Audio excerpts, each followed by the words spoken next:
Sa ating sports balita, muli na namang nakasungkit ng gintong medalya ang ating national team sa ginanap na 2013 SEA Games sa Myanmar.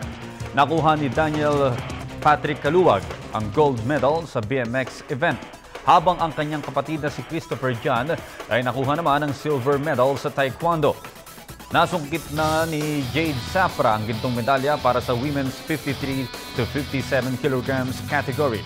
At para naman sa ating pinakahuling medal tally, nangunguna pa rin ang Thailand na may 82 golds, 80 silvers at 66 bronze. Pangalawa naman ang Vietnam na may 60 gold, 60 silver at 70 bronze. Pangatlo ang host country na Myanmar na may 60 golds, 52 silvers at 57 bronze.